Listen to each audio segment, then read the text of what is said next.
Hi everyone, welcome to Shiksha Alliance. Today we are going to cover the 7th chapter of class 10th NCERT Geography. The name of the chapter is Lifelines of National Economy. Lifelines of National Economy, किसी भी economy की lifelines क्या क्या होती हैं.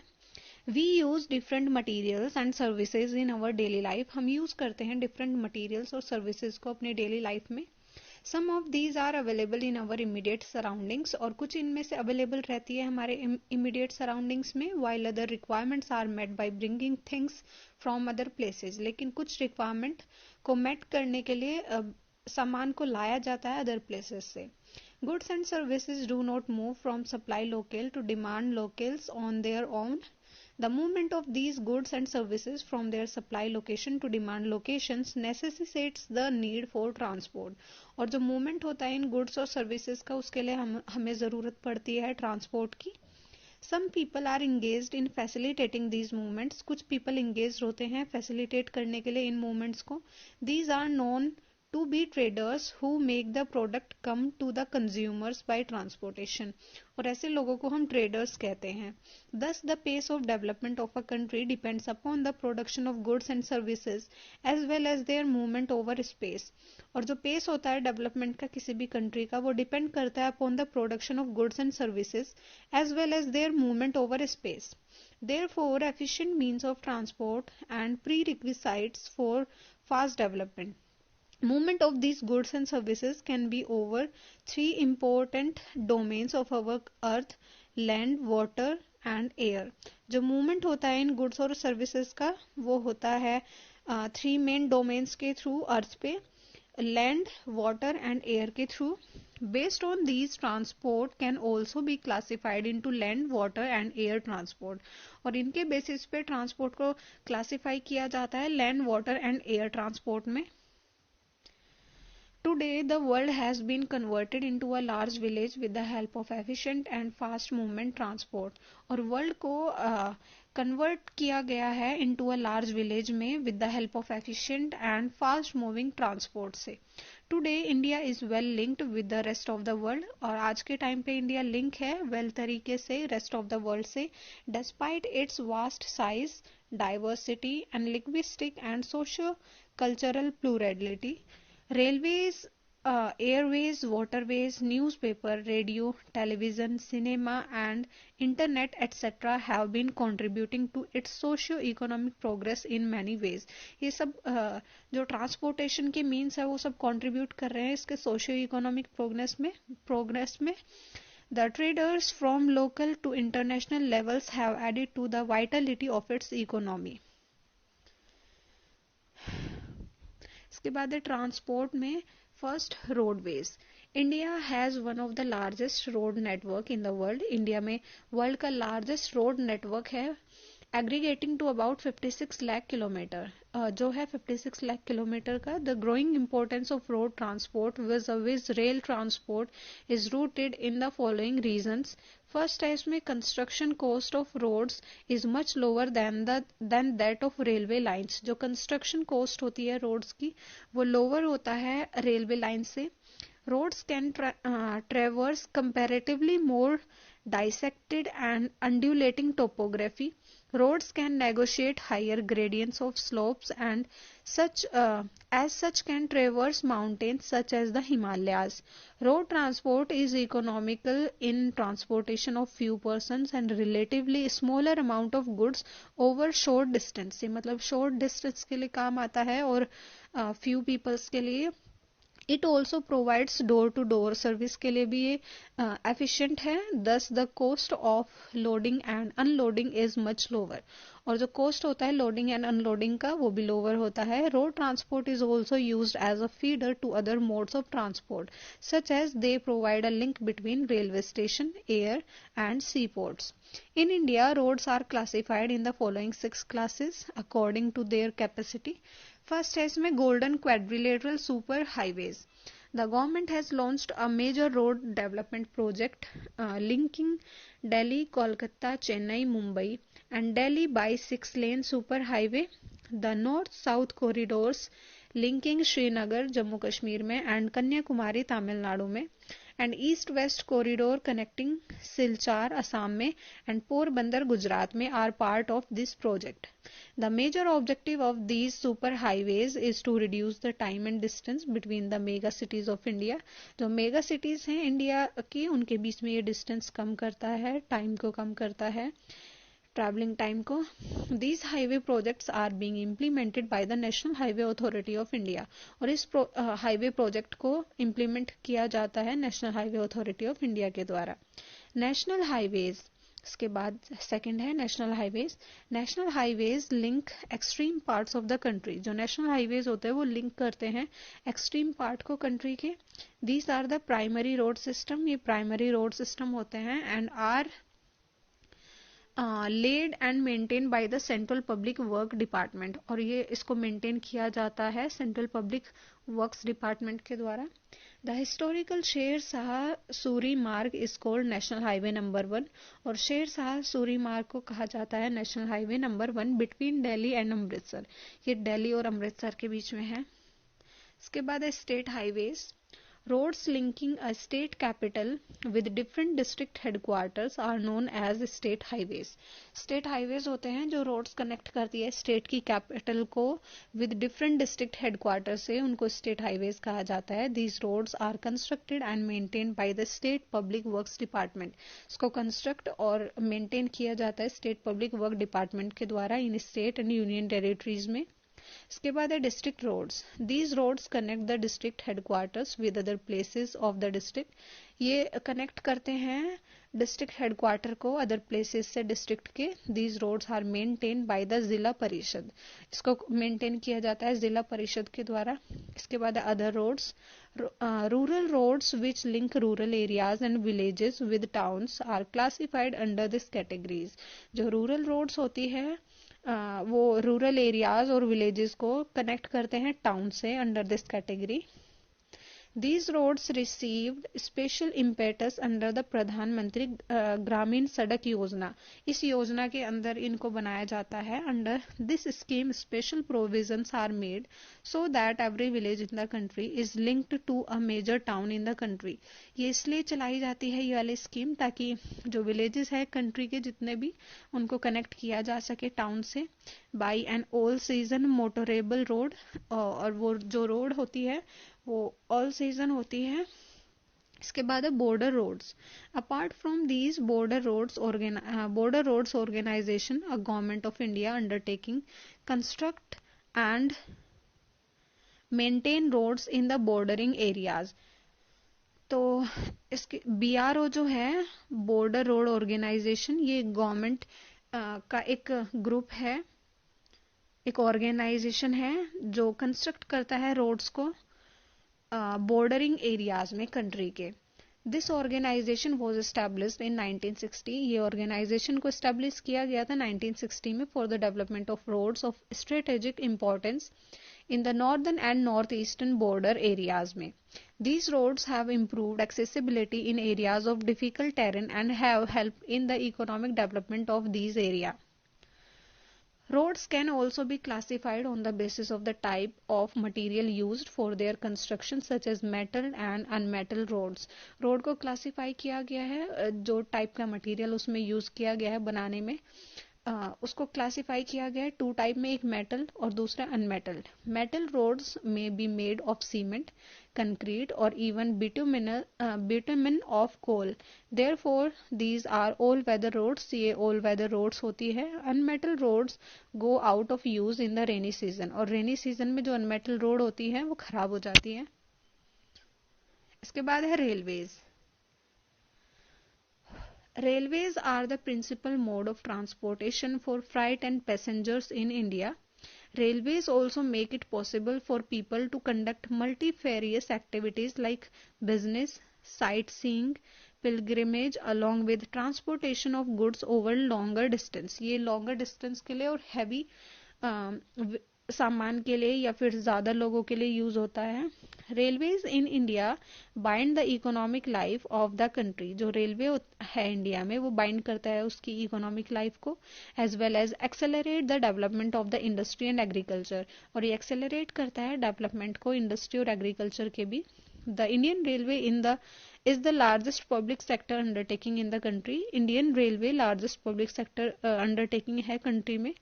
The first train steamed off from Mumbai to Thane. जो first train चली थी इंडिया में वो मुंबई से थाने तक चली थी इन 1853 में. कवर कर दी थी डिस्टेंस को 34 किलोमीटर का. The Indian railway is now recognised into 16 zones. और इंडियन रेलवे आज के टाइम पे रिकॉग्नाइज किया गया है 16 जोन्स में. इसके बाद है पाइपलाइंस. ये भी एक माध्यम है ट्रांसपोर्टेशन का. Pipeline transport network is a new arrival on the transportation map of India. जो पाइपलाइन ट्रांसपोर्ट नेटवर्क है वो न्यू अराइवल है इंडियन मैप में ट्रांसपोर्टेशन के. In the past, these were used to transport water to cities and industries. और initially इसको use किया जाता था सिर्फ वाटर को ट्रांसपोर्ट करने के लिए सिटीज और इंडस्ट्रीज में. Now these are used for transporting crude oil, petroleum products and natural gas from oil and natural gas fields to refineries, fertilizer factories and big thermal power plants. Solids can also be transported through a pipeline when converted into slurry. The far inland locations of refineries like Baruni, Mathura, Panipat and gas-based fertilizer plants could be thought of only because of pipelines. Initial cost of laying pipelines is high, but subsequent running costs are minimal. जो initial cost होता है pipeline laying का वो high होता है, लेकिन जो subsequent running cost होता है वो मिनिमल होता है. It rules out transhipment losses और delays. There are 3 important networks of pipeline transportation in the country. हमारी कंट्री में 3 इंपॉर्टेंट नेटवर्क है पाइपलाइन ट्रांसपोर्टेशन के. From oil field in upper Assam to Kanpur. ये है ऑयल फील्ड का अपर असम से कानपुर तक विया गुवाहाटी, बरूनी एंड इलाहाबाद. दूसरा है from Salaya in Gujarat to Jalandhar in Punjab via Viramgam, Mathura, Delhi and Sonipat.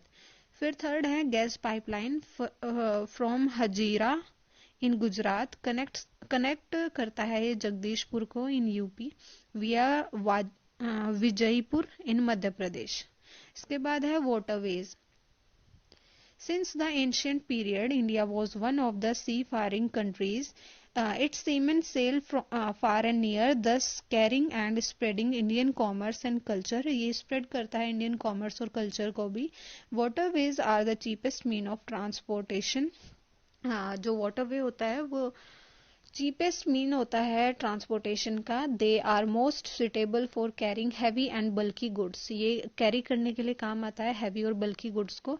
It is a fuel efficient and environment friendly mode of transportation. ये फ्यूल एफिशिएंट और इन्वायरमेंट फ्रेंडली मोड है ट्रांसपोर्टेशन का. India has inland navigation waterways of 14,500 kilometre in length.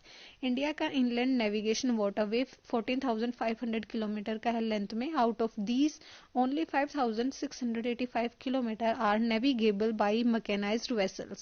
The following waterways have been declared as the national waterway by the government. और waterway को declare किया गया है national waterway by the government. इसमें कुछ waterway के नाम दे रखे हैं. The Ganga River between Allahabad and Haldia 1620 kilometre का है. इसको नेशनल हाईवे नंबर 1 बोलते हैं. The Brahmaputra river between Sadiya and Dhubri 891 kilometre का है. ये नेशनल हाईवे नंबर 2 है. The west coast canal in Kerala इसकी लेंथ है 205 किलोमीटर. ये नेशनल हाईवे नंबर 3 है. फिर है specified stretches of Godavari and Krishna rivers along with Kakinada Puducherry stretch of canal. ये है 1078 किलोमीटर का. ये नेशनल हाईवे नंबर 4 है.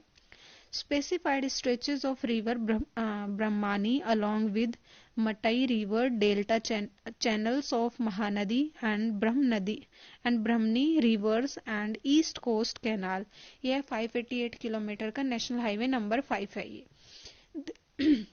There are some other inland waterways on which substantial transportation takes place. These are Mandavi, Juari and Kamberjua, Sundarbans, Barak and backwaters of Kerala. Apart from these, India's trade with foreign countries is carried from the ports located along the coast. और इससे अलग India का trade होता है foreign countries के साथ भी, जो पोर्ट्स के थ्रू होता है, जो कोस्ट के पास है. 95% of the country's trade volume, 68% in terms of value is moved by sea. और जो 95% कंट्री का ट्रेड होता है वो इसी के थ्रू होता है, 68% वैल्यू की टर्म्स में. इसके बाद है major sea ports. With a long coastline of 7,516.6 km, India is dotted with 12 major and 200 notified non-major ports. India में 12 major and 200 notified non major ports हैं. These major ports handle 95% of India's foreign trade. और ये handle करता है India के foreign trade का 95%. Kandla in Kutch was the first port developed soon after independence to ease the volume of trade on the Mumbai port in the wake of loss of Karachi port to Pakistan. जब independence के बाद Karachi port Pakistan को दे दिया गया था, तो India में जो फर्स्ट पोर्ट बना था वो कांदला पोर्ट था. Kandla also known as the Deendayal port. Kandla port को दीनदयाल पोर्ट भी बोला जाता है. Is a tidal port. ये एक टाइडल पोर्ट है. It caters to the convenient handling of export and import of high productivity granary and industrial belt stretching across the states of Jammu and Kashmir, Himachal Pradesh, Punjab, Haryana, Rajasthan and Gujarat. Mumbai is the biggest port with a spacious natural and well sheltered harbor. Mumbai biggest port है, natural and well sheltered harbor है. The Jawaharlal Nehru port was planned with a view to decongest the Mumbai port. और Jawaharlal Nehru port को plan किया गया था ताकि decongest किया जा सके मुंबई पोर्ट को and serve as a hub port for this region. Marmagao port Goa में जो है is the premier iron ore exporting port है कंट्री का. This port accounts for about 50% of India's iron ore export. और इस पोर्ट के थ्रू इंडिया का 50% iron ore export होता है. New Mangalore port located in Karnataka caters to the export of iron ore concentrates from Kudremukh mines. Kochi is the extreme southwestern port located at the entrance of a lagoon with a natural harbor. Moving along the east coast, you would see the extreme southeastern port of Tuticorin in Tamil Nadu. ये port है तमिलनाडु में. This port has a natural harbor and rich hinterland. Chennai is one of the oldest artificial port of the country. Chennai India का oldest artificial port है. It is ranked next to Mumbai in terms of the volume of trade. और इसको मुंबई के बाद रखा जाता है in terms of volume of trade and cargo. Visakhapatnam is the deepest landlocked and well protected port. और Visakhapatnam deepest landlocked and well protected port है. Paradip port located in Orissa. और पैराद्वीप पोर्ट लोकेट है उड़ीसा में. Specialises in the export of iron ore. ये भी iron ore का export होता है यहाँ से भी. Kolkata is an inland riverine port है. This port serves a very large and rich hinterland of Ganga Brahmaputra basin.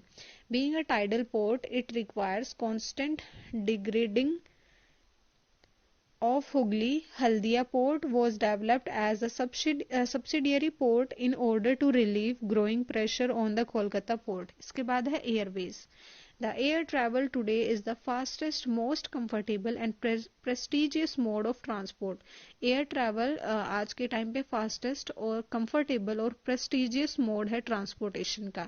It can cover very difficult terrain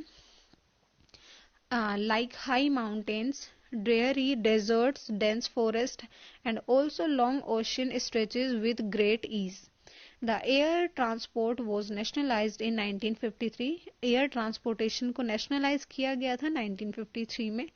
Air India provides domestic and international air services. और Air India provide करता है domestic and international air services को. Pawan Hans Helicopters Limited provides helicopter services to Oil and Natural Gas Corporation. और Pawan Hans helicopter limited provide करता है helicopter services oil and natural gas corporation को. Inaccessible areas और difficult terrain areas में, जैसे कि north east में स्टेट हो गया, and the interior part of Jammu and Kashmir, Himachal Pradesh and Uttarakhand.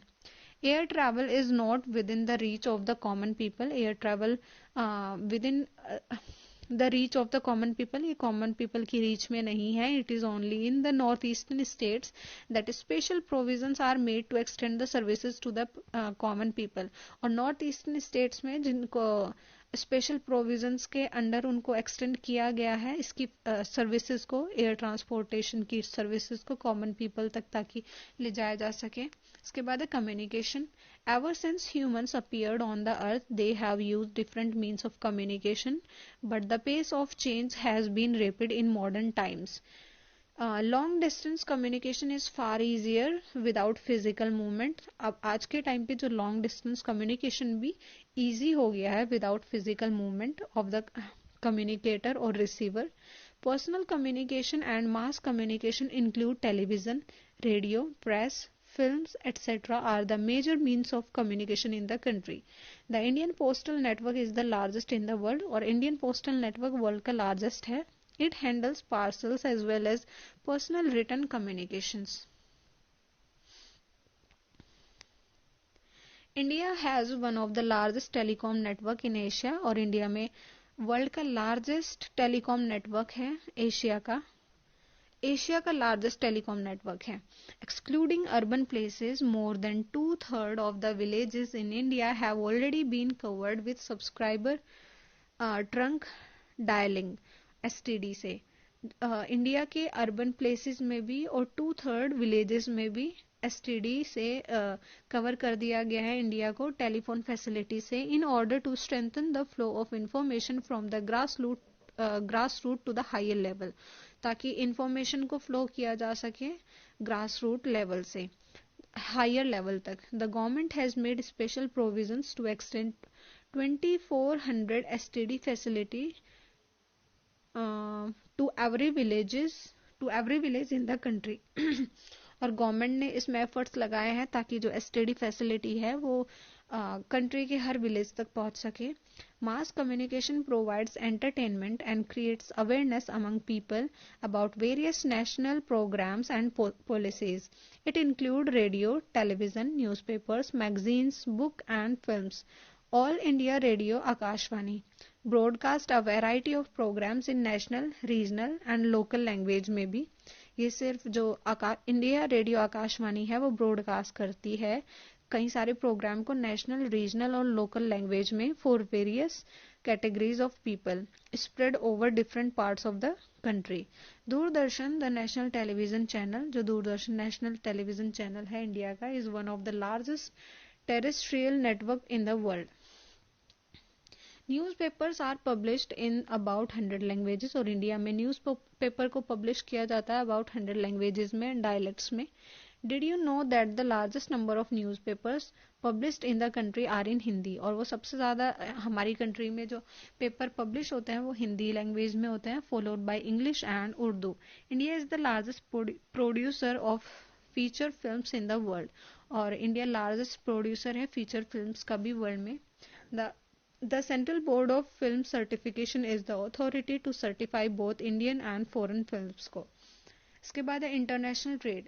The exchange of goods among people, states and countries is referred to as trade. जो exchange होता है goods का among people, states and countries, उसको refer किया गया है as trade. The market is the place where such exchanges take place, और market ऐसा area है जहाँ पे ऐसे exchanges take place करते हैं. Trade between two countries is called international trade, और जब ट्रेड दो कंट्रीज के बीच में होता है तो उसे इंटरनेशनल ट्रेड कहते हैं. It may take place through sea, air and land routes. ये सी के थ्रू, एयर के थ्रू और लैंड रूट्स के थ्रू हो सकता है. While local trade is carried in cities, towns and villages, state level trade is carried between two or more states. Advancement of international trade of a country is an index to its economic prosperity. और जो advancement होता है international trade में किसी भी country का, वो एक इंडेक्स है इसके इकोनॉमिक प्रोस्पेरिटी का. It is therefore considered the economic barometer for a country. As the resources are space bound, no country can survive without international trade. और इंटरनेशनल ट्रेड के बिना कोई भी कंट्री सर्वाइव नहीं कर सकती है आज के टाइम पे. Export and import are the components of trade, और एक्सपोर्ट एंड इंपोर्ट components है ट्रेड के. The balance of trade of a country is the difference between its export and import. और जो बैलेंस ऑफ ट्रेड होता है किसी भी country का, वो डिफरेंस होता है उसके एक्सपोर्ट और इंपोर्ट में. When the value of export exceeds the value of import, it is called a favorable balance. और जो वैल्यू ऑफ एक्सपोर्ट एक्सीड कर जाती है वैल्यू ऑफ इंपोर्ट से, तो ये फेवरेबल कंडीशन होता है किसी भी कंट्री के लिए. On the contrary, if the value of import exceeds the value of exports, it is term as unfavourable balance of trade. और जब इससे अपोजिट हो जाता है, इंपोर्ट एक्सीड कर जाता है एक्सपोर्ट से, तो ये अनफेवरेबल बैलेंस ऑफ ट्रेड हो जाता है. The commodities exported from India to other countries include gems and jewelry, chemicals and related products, agriculture and allied products, etc. India से जो एक्सपोर्ट होता है commodities वो है gems and jewelry, chemicals and related products, agriculture and allied products. और जो import होता है, the commodities imported to India include करती है petroleum, crude and products, gems and jewellery, chemicals and related products, base metals, electronic items, machinery, agriculture and allied products. अब last है इसमें topic, tourism as a trade. Tourism in India has grown substantially over the last 3 decades. Tourism India में grow कर रहा है.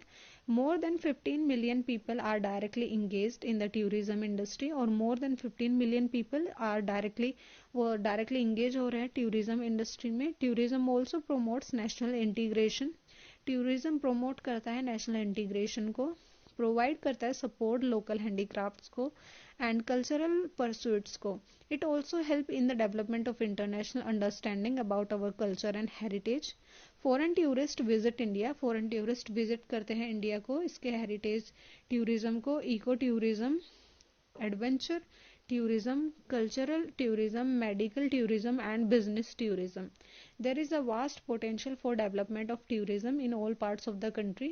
एक vast potential है development में tourism के. Efforts are being made to promote different types of tourism for this upcoming industry.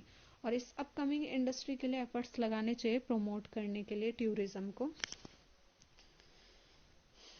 Thank you everyone. If you like our video, you may follow us on these platforms and subscribe us on YouTube.